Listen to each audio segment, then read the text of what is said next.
Ya, selamat malam, shalom, damai sejahtera bagi kita semua. Malam hari ini, kalau nggak salah kita ke 140 sesi ya, sesi ke 140. Jadi kita akan melakukan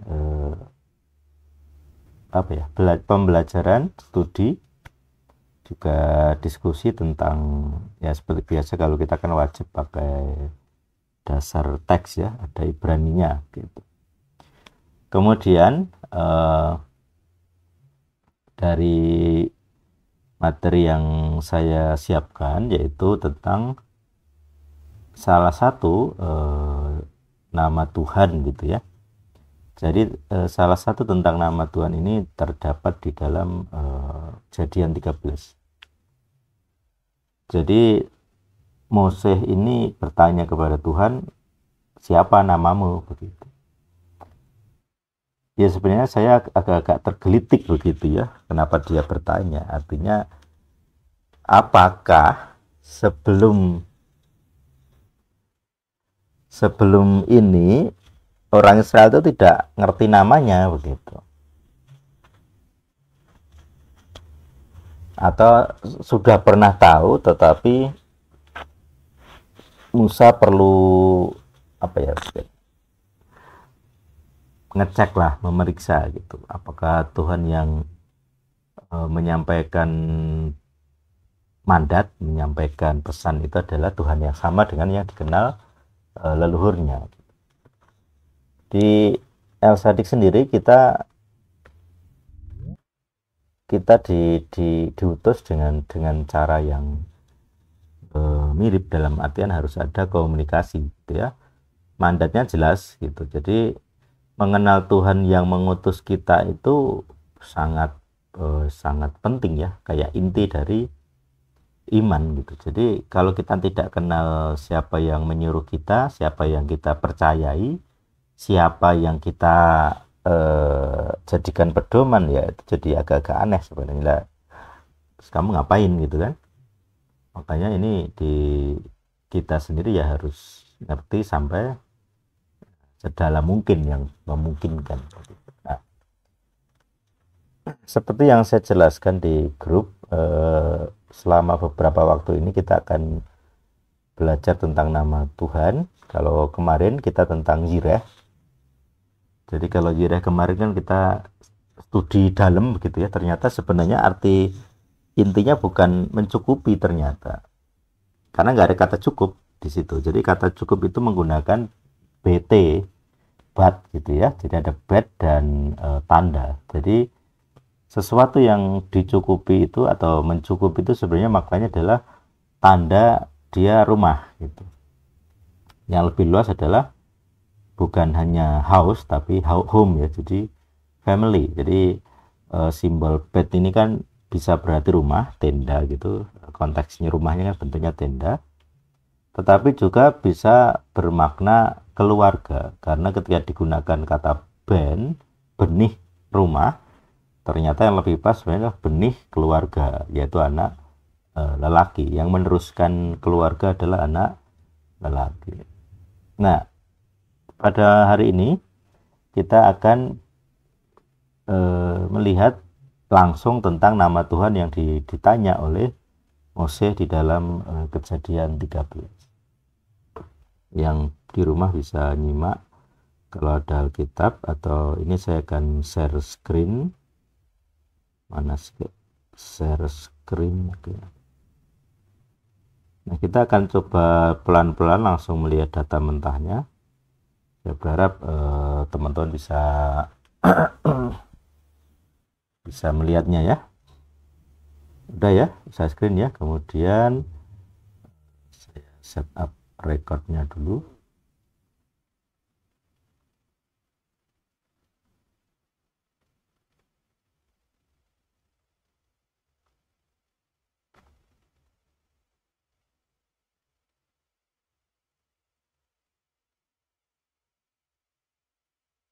Baik, salah.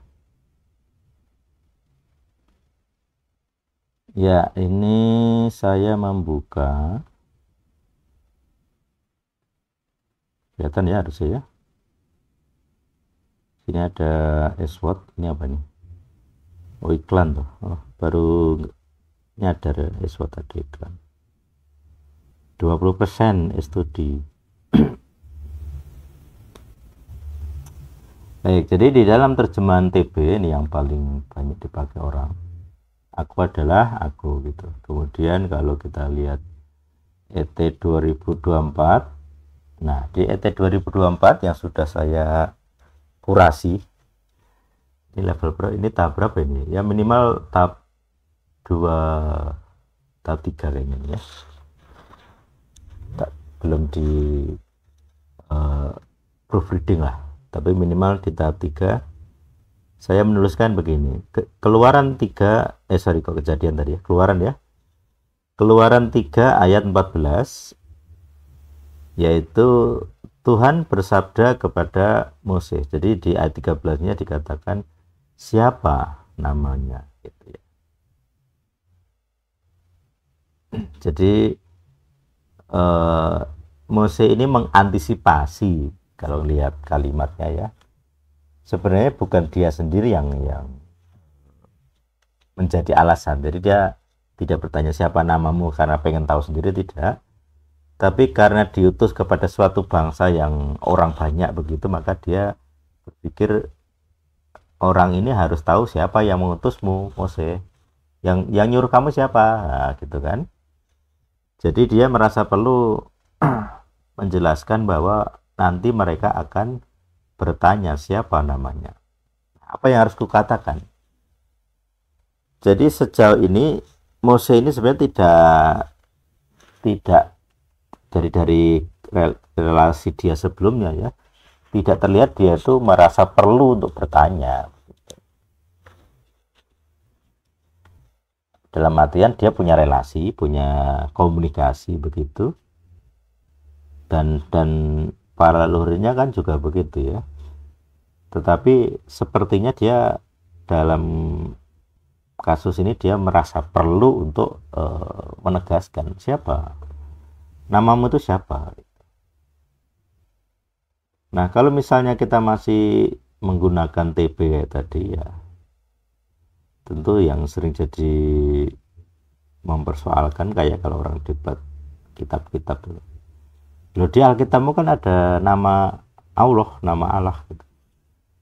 Ya itu yang selalu dijadikan argumen ya kalau orang-orang sebelah debat gitu. Tetapi masalahnya ya ini kan terjemahan gitu ya. Kalau dalam bahasa aslinya itu tidak ada. Nah gitu ya. Oke, saya selesaikan dulu di ayat 14, Keluaran 3 ayat 14. Jadi Tuhan bersabda kepada Mose, ya Aser, ya gitu. Kemudian dan dia bersabda, demikianlah kamu harus berkata kepada Israel, ya telah mengutus aku kepadamu. Nah ini agak-agak menarik gitu ya.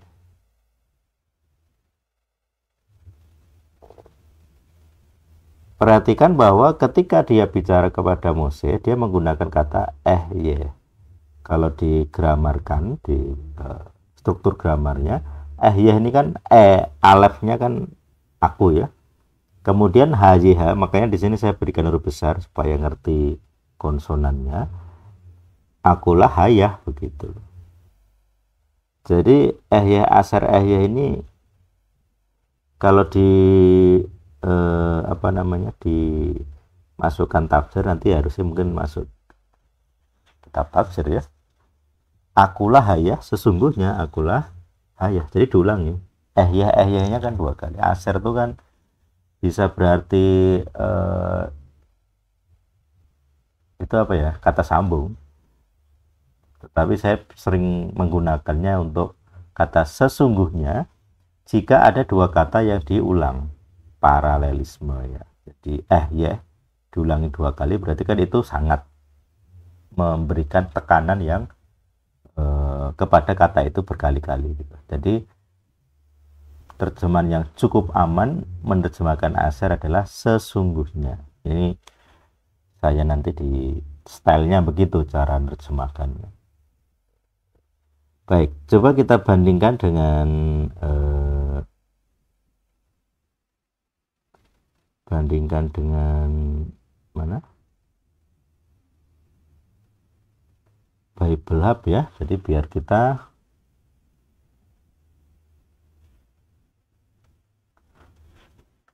mendapat gambaran tentang kalimat yang tepat. Kenapa ini saya zoom gede banget? Keluaran Exodus ya. 3. Ini juga teman-teman supaya terus terbiasa menggunakan interlinear. Mana interlinear?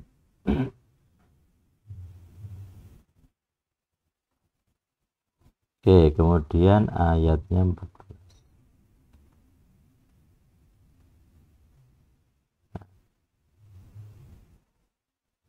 Jadi di sini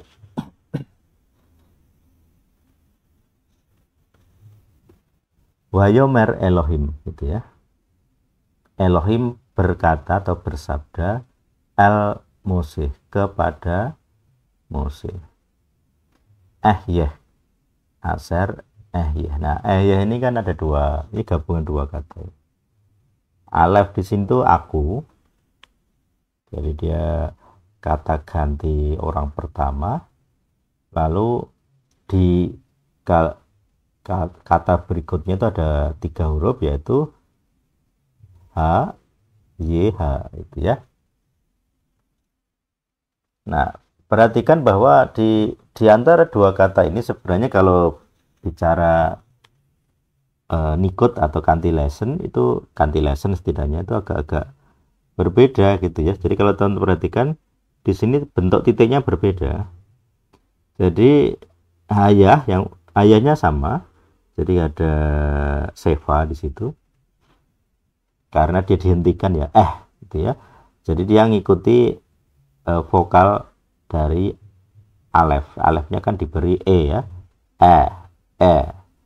Biasanya bacanya ya. Kalau kita kan punya beberapa variasi ada ada ada tapi sepertinya kalau Ibrani rata-rata bacanya gitu. Setidaknya itu audio Sephardic yang saya dengarkan. Gitu. Nah, hanya harus dikasih huruf mati ya, tanpa bunyi yaitu seva titik 2 ini. Kemudian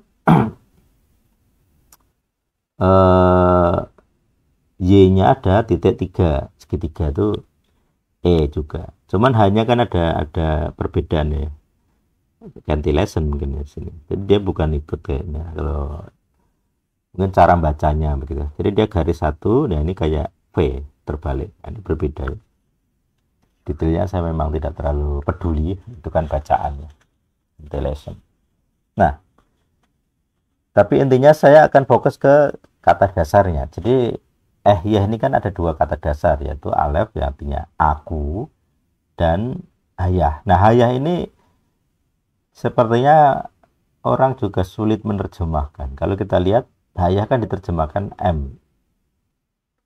I-nya itu sebenarnya kan di alefnya. Karena ini terkait nama Tuhan, jadi sepertinya para penerjemah agak-agak grogi gitu ya. Saya akan menulis apa gitu. Dalam bahasa Indonesia dituliskan ada. Jadi adalah aku itu sebenarnya adalahnya itu yang bagian ada-nya itu ya hayah itu sendiri sebenarnya. Jadi bukan aku sama dengan aku itu tidak. Kalau di Inggris kan I am who I am, kayak persis kayak begini ya. Kalau di Indonesia kan TB setidaknya itu ngomongnya aku adalah aku. Nah, kita kalau pengen tahu ya harus dengan kamus mau tidak mau ya. Jadi kita buka di 1961. Kata haya ini kan kata verb ya. Jadi kata kerja. Jadi kalau tadi berarti kan hayanya kata kerja gitu. Jadi kalau di ini tadi dia jadi kata apa ya? Nah, di sini dia jadi verb, tetap kata kerja dia. Ada kal imperfect. Nah, imperfect itu berarti dia belum belum selesai gitu ya. Perfect tense gitu-gitu ya. Kayaknya kalau gramarnya orang Inggris, kalau itu kalau nggak salah present gitu ya, present tense. Imperfect karena memang dia tidak mungkin selesai. Dia proses gitu kan. Nah, kalau kita di sini terjemahnya adalah to be, become, come, to pass, exist, happen. Jadi ketika Tuhan di Keluaran ini ditanya oleh Moses, siapa namamu gitu. Jadi kalau jemaat bertanya terus dia harus jawab apa gitu, Tuhan ngomong akulah Hayah gitu. Makanya sama kalau jemaat bertanya siapa nama Tuhan kita, Pak? Pak Gembala gitu. Ya kita harus jawabnya ini. Kita harus mengutip ayat di 14 ini. Contoh jawaban Tuhan kepada Musa adalah ya. Loh kok berbeda? Kenapa bukan bukan Yahweh, bukan Yehuwa atau segala macam variasi nama itu? Kenapa dia ngomongnya Hayah? Nah, disinilah kita memang harus ngerti yang namanya grammar, dan di Ibrani itu unik gitu ya. Karena kata Yehuwa itu sendiri nanti kita lihat itu, perhatikan yang di ayat berikutnya. Gitu ya. Nah, di ayat 15 jadi kayaknya ya ini adalah jawaban kepada Musa secara personal. Karena ayatnya kan Tuhan bersabda kepada Mose, ya, aser, ya. Tetapi ada tambahan lanjutannya. Kalau kamu berkata kepada jemaat atau bangsa Israel, dia tidak lagi menggunakan kata ya, dia menggunakan kata Yehovah di sini. Nah, ini kan menarik. Kenapa begitu? Karena sebenarnya kalau kita lihat grammar, setiap ada kata yod, ada huruf yod di depan kayak Yehovah seperti ini, itu selalu diartikan dia. Makanya kalau kita di Al-Sadik memahami rekonstruksi nama 4 huruf ini, ya kita kemarin saya jelaskan menggunakan kitab Wahyu, dia, akulah dia yang hidup. Jadi ini salah satu rekonstruksi yang dari sekian banyak rekonstruksi itu cukup mewakili gitu ya. Jadi sebutan aku itu diambil dari ayat 14 ini, di mana aku ini diidentikan dengan Hayah gitu. Jadi orang Ibrani memaknai Hayah ini sebagai aku, maksudnya begitu. Makanya dalam banyak terjemahan ya akunya ditonjolkan gitu, karena sebenarnya kan alefnya itu berarti kan aku ya, tapi hayahnya sendiri juga diartikan sebagai aku gitu, karena penerjemah kesulitan gitu memaknai kata hayah karena dianggap nama suci. Jadi orang tidak menemukan sesuatu yang pas, sehingga akhirnya digunakanlah kata aku. Nah, ini nampak di dalam Yunani, kalau teman-teman belajar bahasa Yunani, yaitu ego eimi, itu kan juga simbol aku gitu ya, akulah dia gitu. Jadi itu kan sebenarnya bentuk lain penyebutan ya atau ya, karena akulah hayah gitu. Nah, YHWH sendiri kalau kita rekonstruksi dengan hayahnya tadi, kalau kita kan pakai hayahu hawah tuh dipotong yodnya hilang, karena hayahnya hanya kan itu apa namanya gitu ya, jadi hilang gitu ya, tinggal yanya saja. Jadi esensinya adalah yh-nya, tetapi secara grammar umum dalam bahasa Ibrani yodnya itu kan dia gitu. Makanya kalau kita lihat di sini, Tuhan bersabda lebih lanjut kepada Mose, hendaklah akan berkata kepada Bani Israel, Yehuwa Tuhan nenek moyangmu. Itu karena kata Yehuwa ini bentuk ketiga, kata ganti bentuk ketiga. Jadi kata ganti bentuk pertamanya adalah ya, akulah hayah. Tetapi kalau yang ngomong Musa kan tidak bisa, dia bukan hayah kan, jadi Musa tidak boleh ngomong akulah hayah, tidak boleh gitu. Jadi harus menggunakan bentuk ketiga, apa ya, bentuk personal ketiga, kata ganti ketiga, orang ketiga.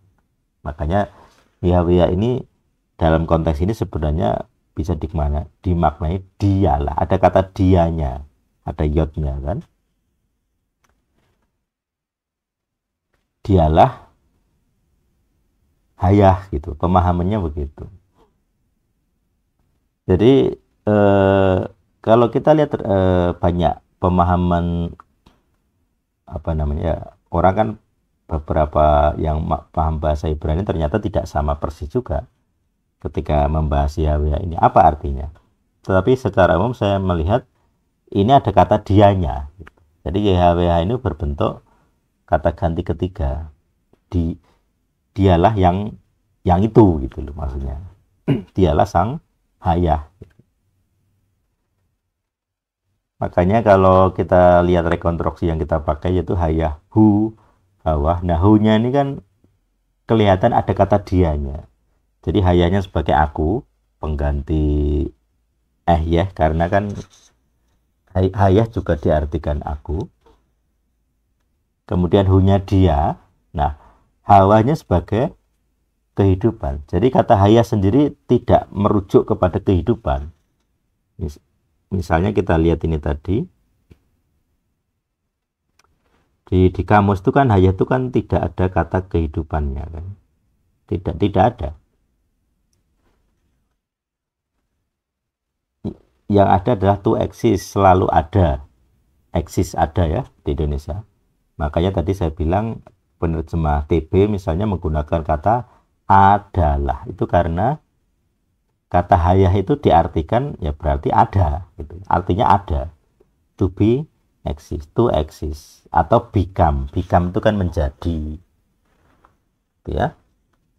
Terjadi, to occur. Nah, gitu. Jadi kata hayah sendiri tidak mengandung makna kehidupan. Tetapi dia apa ya? Kalau saya menjelaskan ya itu menjadi fondasi kehidupan. Dia bukan kehidupan, tapi menjadi fondasi kehidupan. Jadi dia itu lebih fundamental daripada kehidupan itu sendiri. Makanya saya sering jelaskan dalam struktur semesta kita di tata surya misalnya. Sesuatu yang kita sebut hidup itu adalah biologis. Misalnya evolusi, ilmu evolusi ya. Jadi kehidupan di planet bumi ini wujudnya adalah biologis. Nah, apa artinya biologis? Yaitu artinya kehidupan yang kita sebut makhluk hidup itu menggunakan sel. Kemarin saya bahas di grup apa bedanya bakteri, apa bedanya archaea. Nah, kita agak-agak belajar biologi sedikit ya. Jadi archaea itu tidak ada jadi di dalam sel satu yang paling dasar dalam sel kehidupan yang kita sebut sel hidup begitu ya. Jadi sesuatu yang hidup itu haruslah berupa himpunan, ada sel, ada himpunan itu kan ada batasnya, ada membrannya. Nah, jadi bedanya antara archaea dan bakteri kalau nggak salah selain tadi bentuk membrannya berbeda gitu ya, strukturnya agak berbeda, lemak. Kalau mereka sebenarnya lipid begitu ya, lemak lah kalau bahasa kita. Struktur kimianya berbeda, molekulnya berbeda. Nah, kalau berikutnya adalah salah satu ciri khasnya ada membran inti kalau nggak salah begitu ya. Di bakteri yang archaea tidak ada.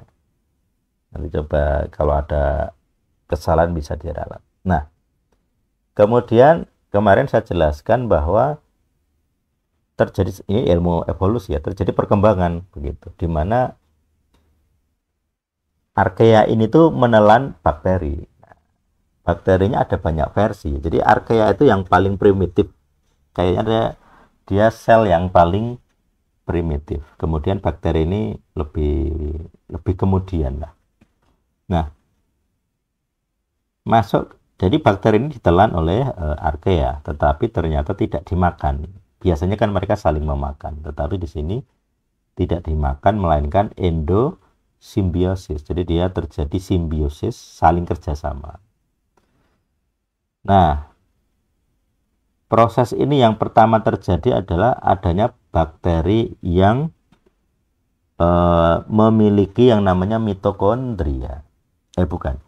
Bakteri yang sekarang kita sebut mitokondria. Kemarin saya periksa, ada namanya kemarin ya. Ada jenis bakteri yang itu. Dia tuh kalau sekarang tuh, jadi struktur dari mitokondria itu mirip dengan suatu bakteri yang masih ada sekarang. Gitu ya. Walaupun bakteri ini menimbulkan penyakit gitu, tetapi dalam hal mitokondria ini ketika bergabung dengan archaea tadi, dia saling bekerja sama.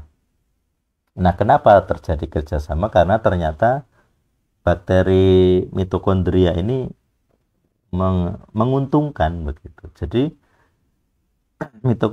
bakteri mitokondria ini memiliki kemampuan menghasilkan yang disebut ATP. Kalau nggak salah, setiap satu molekul glukosa dia menghasilkan 56 ATP. ATP itu kayak bensinnya sel gitu ya. Fosfat. Jadi bahan bakar tubuh kita itu tuh fosfat.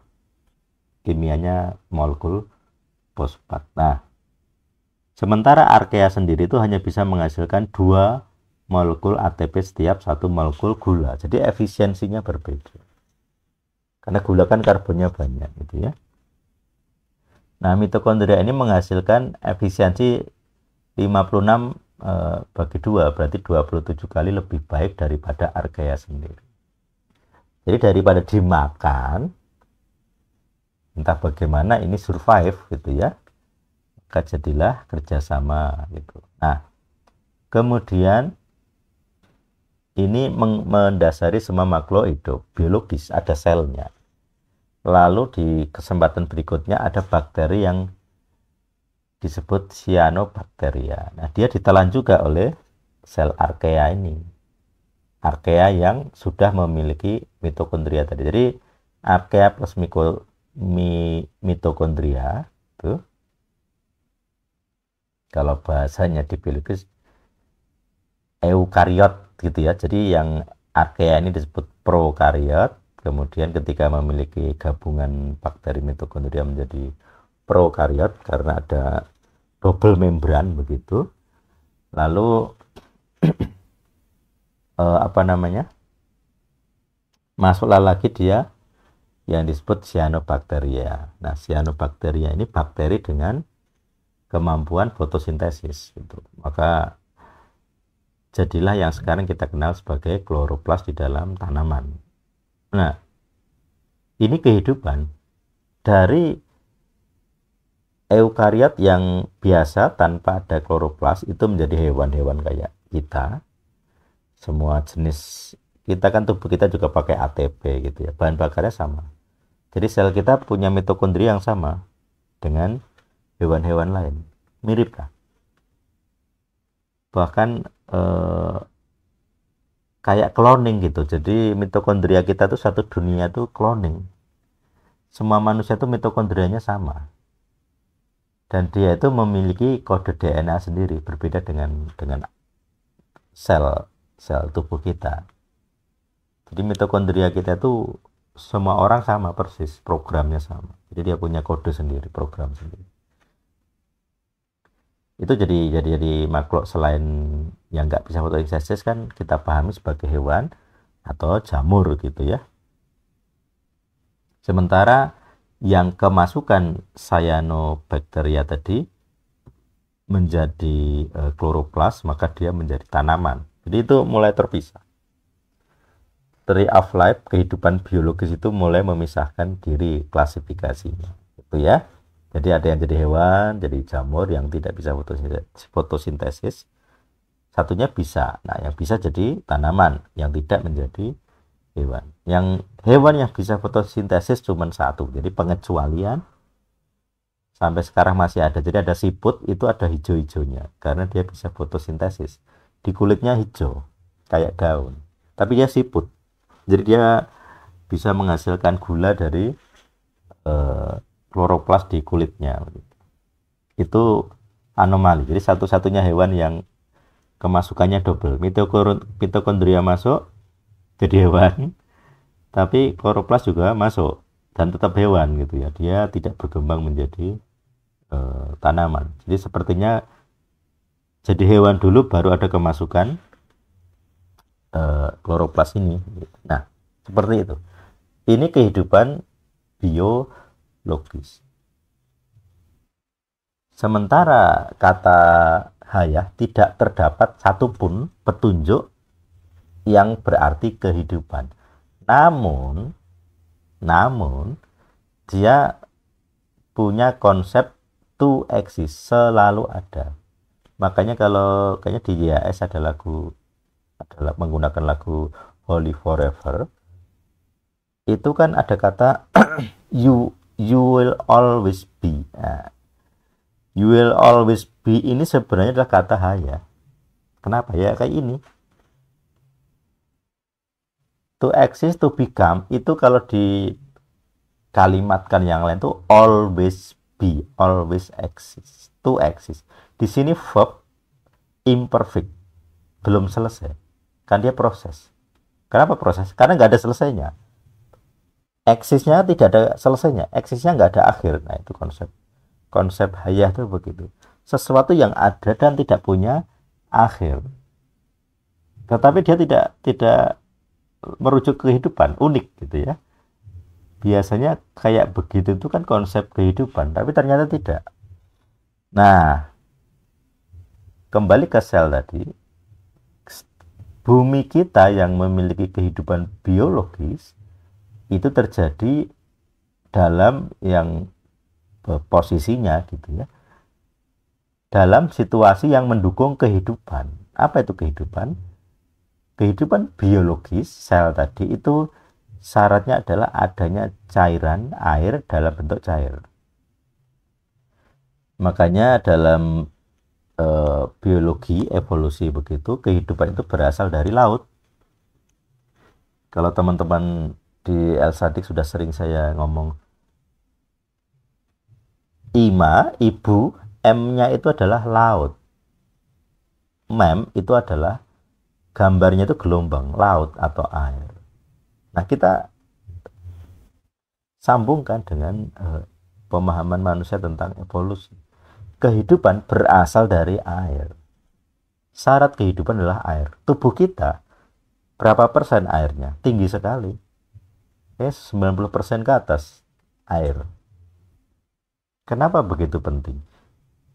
Karena air itu adalah sumber nutrisi yang bisa mengembang bebas dengan mudah didapat. Jadi kalau kita tanpa air, misalnya kita di udara begitu, bagaimana dapat nutrisi di udara? Sulit, tidak ada.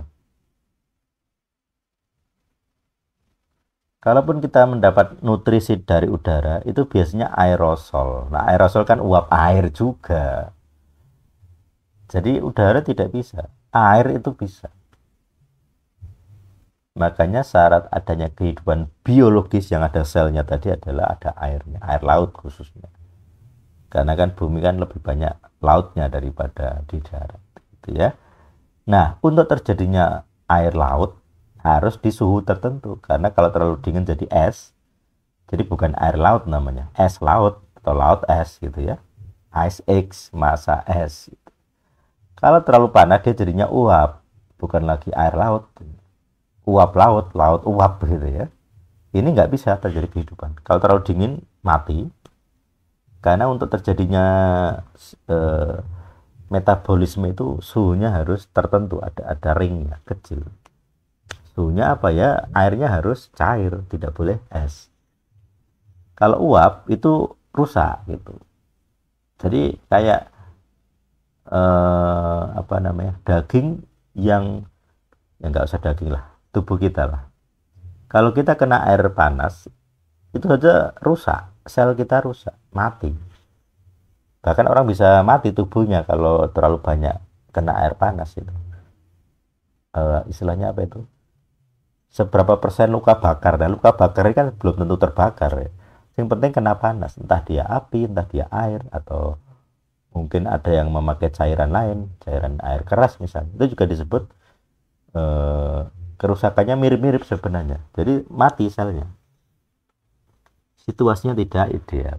Nah, supaya terjadi air dalam bentuk cair itu suhunya harus pas. Nah, itu menentukan orbit planet kita ini. Jadi planet kita itu tuh harus berada pada jarak tertentu dari matahari. Terlalu dekat nanti jadi uap semua, kita mati, nggak ada kehidupan. Kayak Venus. Venus itu berapa ratus derajat di permukaan. Bahkan kayaknya ribuan mungkin ya. Jadi pesawat yang turun itu leleh. Jadi hanya berapa menit, berapa jam itu udah leleh itu besi. Pesawat loh ini. Apalagi manusia gitu. Jadi pesawat yang logam, yang elektronik itu leleh. Mati elektroniknya karena terlalu panas. Jadi leleh itu logam. Apalagi kita yang biologis ini, sel kita udah pasti mati. Masuk Venus pasti mati, nggak ada pakai lama gitu. Kita belum sempat laporan udah mati.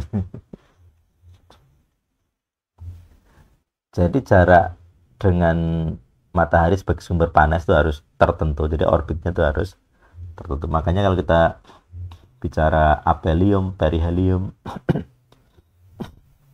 jarak terdekat terjauh matahari aja kita udah merasakan kedinginan gitu ya, kepanasan. Karena memang orbit kita tidak bulat, agak elips lonjong. Jadi makanya adanya iklim, kadang panas, kadang dingin. Nah, jadi hayah itu menyimbolkan fondasi kehidupan, tapi dia bukan kehidupan itu sendiri. Jadi dia tidak langsung ngurusi kehidupan, dia adalah penyedia prasarana kehidupan. Dan dia harus selalu ada. Karena begitu dia tidak ada, kehidupan itu ya tidak ada. Dia sangat fundamental untuk terjadinya kehidupan. Jadi biologi itu sangat tergantung kepada fisika. Kalau nggak ada fisika, nggak ada biologis. Bahkan dulu proses ini menurut evolusi biologi ya. Jadi kehidupan pertama itu tanpa oksigen, yang archaea tadi ya khususnya. Jadi archaea itu dahulu bisa hidup tanpa oksigen. Sampai sekarang masih ada keturunannya. Jadi mereka tidak bernafas oksigen, mereka mengolah ada yang metana, ada yang mineral. Jadi mereka masih hidup di gunung api bawah laut gitu. Karena mereka bisa mencerna makan dari situ, tidak pakai oksigen. Makanya begitu ada yang namanya tadi saya bilang cyanobacteria, dia menghasilkan oksigen, itu banyak archaea itu mati. Jadi 99% kehidupan tanpa oksigen itu mati. Archaea leluhur ini mati. Tetapi sisa-sisa keturunannya masih ada di tempat-tempat yang oksigennya rendah.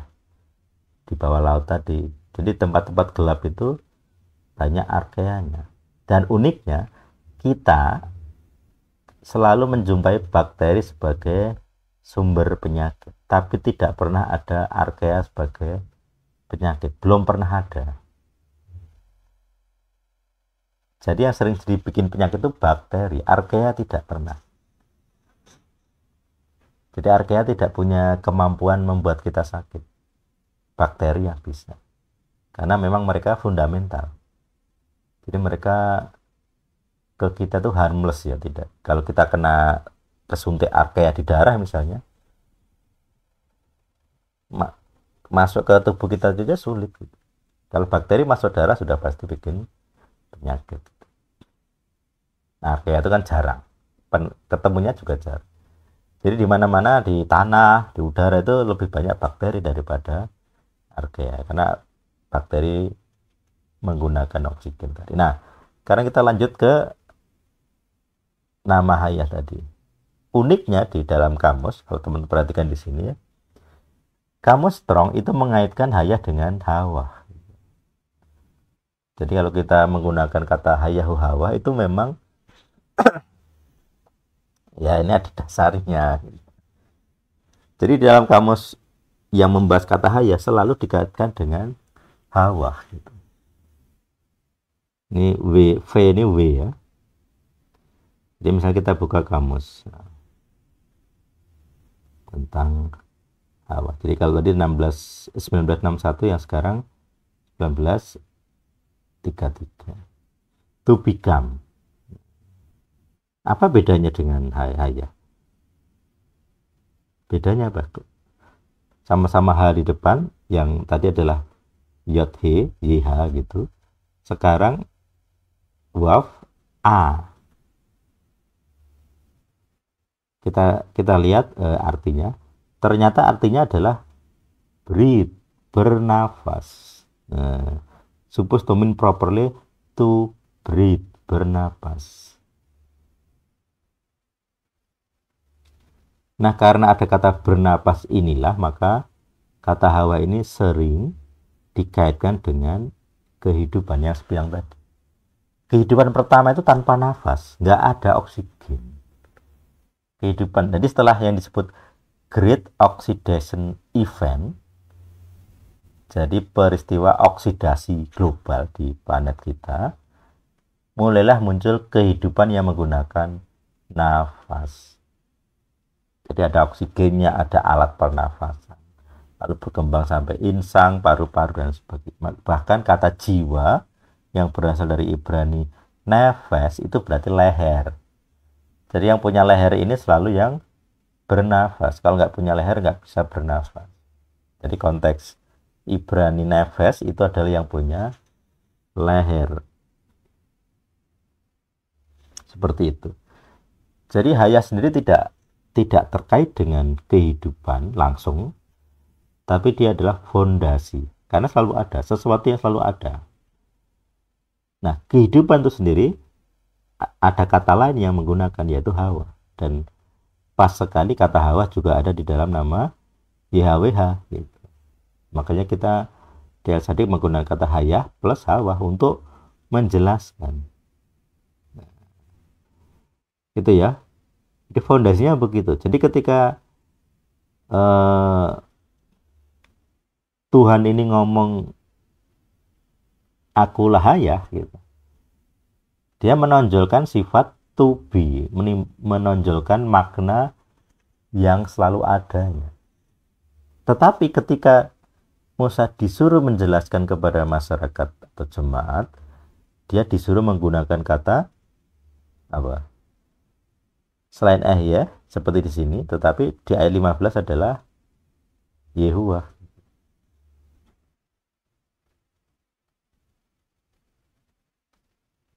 Nah, di sini tidak lagi menggunakan kata ya. Jadi ketika disuruh you shall say koh tomar el beni Israel. Jadi demikianlah kamu harus, shall itu kan bisa dikatakan akan, bisa diartikan harus gitu. Kamu haruslah berkata. Menarik gitu. Jadi semula mengatakan akulah hayah ya, tetapi kalau menjelaskan kepada orang banyak, kita menjelaskan dengan tambahan hawahnya. Nah, ini jadi perenungan kita. Jadi ketika Tuhan ngomong ya, akulah hayah, itu lebih utama gitu, daripada hawahnya, karena itu adalah fondasi kehidupan. Tetapi hawa itu terkait dengan breathe, bernafas, itu barulah muncul yang disebut kehidupan. Jadi ada siklus, bernafas itu kan ada siklusnya. Kalau kita manusia kan begitu. Jadi proses biologis kita, siklusnya mengambil nafas, mengolah bahan bakar gitu, jadi ATP tadi, lalu buang nafas, siklus, circle. Jadi kehidupan konsep hawa ini selalu circle. Makanya kalau teman-teman perhatikan, Kerubim nyawanya itu di rodanya. Kenapa roda? Karena kehidupan kerubim itu seperti ini, ada breath-nya, ada nafasnya, circle ya. Kayak kita mesin itu kan juga circle. Kalau teman-teman mengenal namanya siklus Otto, ya, macam-macam siklus mesin. Otto salah satunya ya, mesin bensin. Jadi ada siklus, 2 tak, 4 tak, itu siklus. Ini harus nyambung. Kalau 2 tak itu kan nyedot langsung kompresi, siklus kedua naik ya, langsung dibakar. Gitu. Kalau 4 tak dibagi 4. Sedot 1 tahap, dikompresi 1 tahap, terus dibakar ya, mengembang tahap, terus dibuang. Itu 4 tahap, ini diulang terus. Circle, siklus, itu kehidupan. Hawa, breathe. Masukkan, proses, buang. Masukkan, kalau kita mungkin 3 tak. Masukkan, proses, buang. Karena prosesnya udah mitokondria tadi, bikin ATP, bikin bahan bakar sel. Nah, makanya kalau kalau kita bicara hayah, berarti ya itu tadi, kita harus menjelaskan bahwa artinya adalah yang selalu ada. Tetapi jangan lupa selalu primitive root-nya di-compare dengan hawa. Karena kata hawanya dimunculkan di ayat 15. Seperti ini. Hawanya dimunculkan di sini. Wahnya ada. Kita nggak pakai Yahweh ya, karena nggak cocok.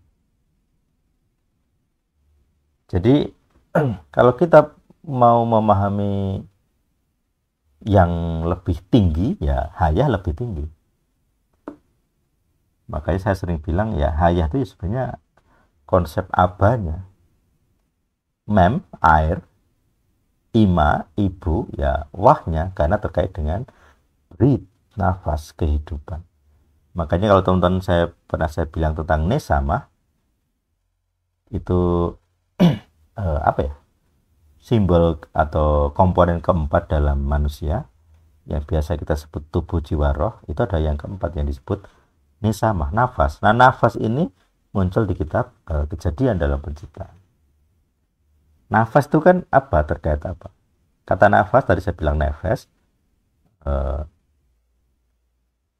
tapi secara makna nafas itu kan hawa, breathe, terkait breathe, nafas. Jadi hawa itu terkait nafas, nesama terkait nafas. Ada nyambungnya. Jadi manusia punya nesama, ada nafas kehidupan dari Tuhan gitu, di ayat Kejadian penciptaan begitu.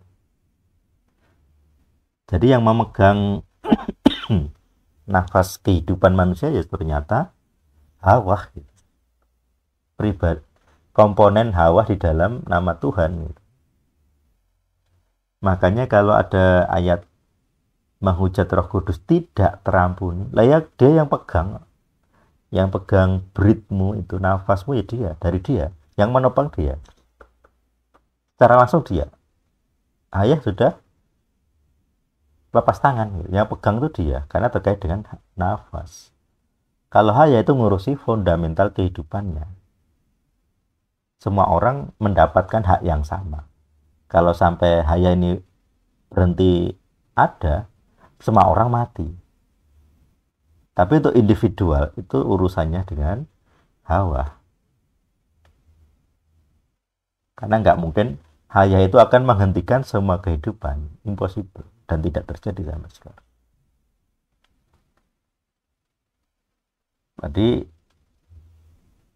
planet kita ya masih utuh, nggak kena meteor lagi. Bayangkan kena meteor seperti dinosaurus ya, saya menjamin kita semua musnah. Semua tanaman mati, kemudian matahari tertutup. Bagaimana kita hidup? Nggak mungkin. Yang selamat ya hewan kecil, bakteri selamat bisa. Hewan-hewan besar kayak kita pasti mati. Jadi kalau sampai terjadi meteor jatuh lagi dalam skala, jadi kalau di Meksiko itu sampai sampai berapa ribu kilo itu lubangnya, gede banget di lembah itu di pantainya Meksiko. Kalau teman-teman pakai kontur kelihatan di Teluk Meksiko itu ada lubangnya, daerah Meksiko, lembah Yucatan kalau nggak salah namanya. Jadi ada cekungan berbentuk melingkar-lingkar gitu, kayak kayak kawah. Nah itu dianggap kawah meteor. Kawah meteor yang mendasari genosida kehidupan di masa lampau. Sama kalau pernah ingat teman-teman saya menjelaskan tentang bagaimana laut mati bisa jadi mati gitu ya. Yaitu lembah yang dulunya subur, banyak kota di eranya Abraham dan Lot, lalu tiba-tiba menjadi laut mati karena ada meteor jatuh di sisi utara laut mati. Jejaknya pakai foto udara kelihatan, tapi dia nggak segede yang di Meksiko ini, lingkupnya sekitar situ saja. Ya, sampai sekarang temuan kota di sekitar laut mati kan banyak, tapi dari kota mati semua ya, nggak ada penghuninya. Lalu ada hujan api, nah itu apa namanya, minyak bumi yang kena meteor panas naik semua jadi hujan api. Lalu sepertinya sebelum jadi air laut garam gitu ya, ya mungkin wilayah itu ada garamnya secara, jadi belum masuk atau membuat jadi laut mati ya, tapi ada sumber garamnya, ada garam darat. Kalau nggak salah di wilayah Pakistan atau Afghanistan itu ada tambang garam, batu bentuknya. Nah bayangkan gunung garam kena meteor panas, ya sudah masuk ke air semua, jadi mati itu airnya. Jadi begitu. Jadi pentingnya kita ngerti ya dan rekonstruksi nama karena terkait dengan nanti sampai Tritunggal gitu. Jadi kalau kita nggak ngerti tentang ya, bahkan kalau hanya kita ngertinya aku adalah aku, kayak orang-orang TB menjelaskan atau mungkin terjemahan lain ayam hu ayam, kita akan kehilangan makna yang asli. Kita nggak tahu siapa Tuhan kita. Jadi kadang orang Kristen ditanya, siapa nama Tuhanmu? Allah. Jadi ada dulu ada kawan doanya begitu, namamu ya Allah gitu. Padahal Allah bukan nama. Ini salah satu kekurangannya orang yang buta huruf kepada Ibrani, nggak ngerti Ibrani, jadi mengira Allah itu adalah nama. Bahkan ditulis huruf besar dalam cetakan liturgi, huruf besar. Kalau nulis Tuhan Allah ditulis kecil semua, nggak tahu bedanya. Kalau di PL dibedakan. Ini kan gara-gara terjemahan. Makanya kita di Sadik kita buang terjemahan ini, kita gantikan yang asli saja, kita bisa baca interlinear gitu. Kita upgrade pengetahuan kita. Itu ya. Jadi kalau bahas saya selalu ingat ada kata Hawa sesuai kamus tadi. Dan ini masuk ke dalam nama suci sebagai Hayahu Hawa. Ini menjelaskan gitu, tentang sampai kehidupan. Jadi kehidupan itu ada fondasinya, tidak boleh hilang. Barulah di atasnya ada kehidupan. Dan kita kalau menghujat nafas kehidupan ya pasti mati, nggak ada ampunan. Karena kehidupan kita itu kan berdasarkan fondasi kehidupan. Coba aja gimana sel-sel kita bekerja. Harus ada oksigen, harus ada nafas. Ini siklus entah berapa semenit berapa kali kita bernafas seperti ini. Kita membutuhkan yang namanya oksigen. Sel kita begitu. Semua hewan, semua tumbuhan, semua makhluk hidup biologis, kecuali yang tadi saya bilang archaea tadi, semuanya butuh oksigen secara kontinu dan jumlah yang besar. Paru-paru kita ngambil berapa liter Nah, tiap ngembang begini berapa cc gitu ngembangnya, nyedotnya. Lalu oksigen kan 20%. Berapa yang masuk darah kita. Jadi tiap kali kita bernafas begini, oksigennya osmosis ke sel. Digabung dengan mitokondria tadi, jadilah energi, bahan bakarnya ATP. Dan kemarin saya lihat ilustrasinya mitokondria. Jadi mitokondria itu ada motornya, beneran motor, dia muter gitu. Jadi untuk menyambungkan ATP, jadi kan ATP itu kan adenosin trifosfat. Nah, sebelum jadi ATP itu kan disebut ADP, jadi adenosin dwifosfat. Fosfatnya 2. Jadi bahan bakarnya itu base fuelnya, bahan bakar mentahnya adalah ADP, lalu mendapatkan fosfat 1 digabung jadi ATP. Nah, itu bahan bakar. Nanti ketika sel membakar, energinya itu dipotong, fosfatnya pisah. Jadi ADP lagi sama 1 fosfat.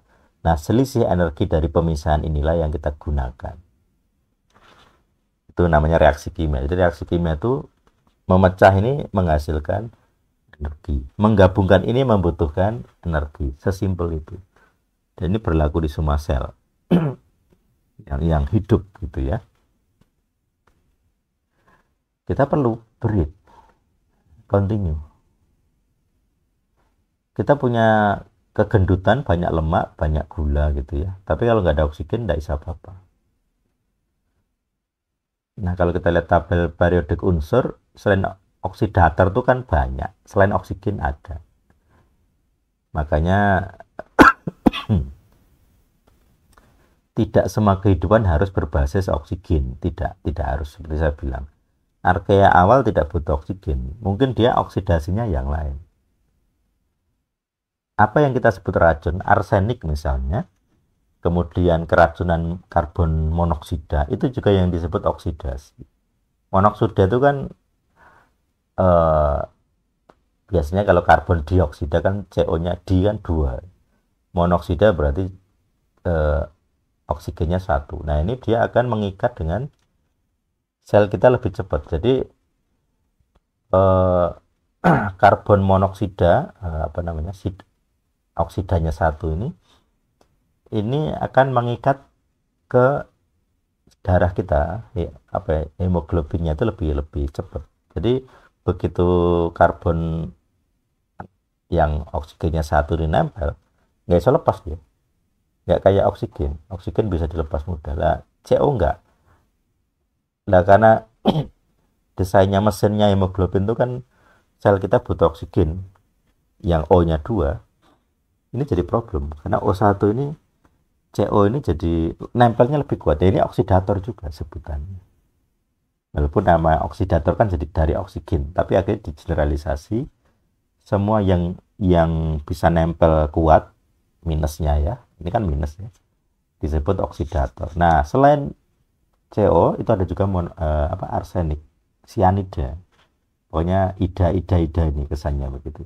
Cyanida, cyanide, arsenik. Arsenik kalau masuk sel kita, sel tadi, itu langsung nempel. Termasuk fosfor. Jadi kalau teman-teman pernah lihat yang namanya bom fosfor di Vietnam, begitu orang kena fosfor, bom fosfor, dari kan nembaknya dari atas ya, itu mengelupas loh sampai tulang. Jadi dia tuh oksidator kuat, fosfor itu membuat ini keropos ini, jadi selnya rusak, jadi sampai selnya mati dalam cepet ya. Jadi sampai sel ini mati langsung sampai tulangnya sampai kelihatan. Jadi kayak luka bakar. Kenapa luka bakar? Karena ada oksidasi selain oksigen ya, oksidasi oleh fosfor. Di film ada juga yang menggunakan yang disebut fosfor, film apa itu namanya, Ini pokoknya musuhnya insek gitu ya, serangga, jadi planet serangga. Apa lupa judulnya. Jadi dia bahan bakarnya fosfor pastinya. Nah ini contoh penggunaan oksidator selain oksigen. Jadi kehidupan kita di bumi itu spesialisasinya adalah oksigen. Tapi ada kehidupan lain yang tidak menggunakan oksigen. Nah, secara kimiawi kayaknya itu yang paling gampang terjadi oksigen. Setidaknya di planet kita karena ada tadi cyanobacteria yang membunuh kehidupan non oksigen. Sekarang kita semua kehidupan berdasarkan oksigen. Ini dari evolusi, biologi evolusi. Nah, dalam pemahaman Ibrani ya tadi, pokoknya ada nafasnya kehidupan itu. Ayah tidak ke situ arahnya. Itu. Ya, saya rasa itu dulu. Nanti kalau ada tambahan materi bisa saya lanjutkan minggu depan. Mungkin saya nanti cari-cari apakah ada penjelasan kunonya dari nama Hayah, tapi saya belum ketemu yang bisa dijelaskan dengan mudah ya. Ya, saya akhiri dulu materinya tentang ya. Jadi penting untuk menyebut nama ya. Dan El Sadik berkomitmen untuk tidak mengganti. Jadi tetap saya tampilkan kayak tadi ya-nya supaya jemaat ngerti siapa nama Tuhannya yang di yang asli. Ya, demikian materinya. Untuk sesi kedua saya buka pertanyaan. Silakan.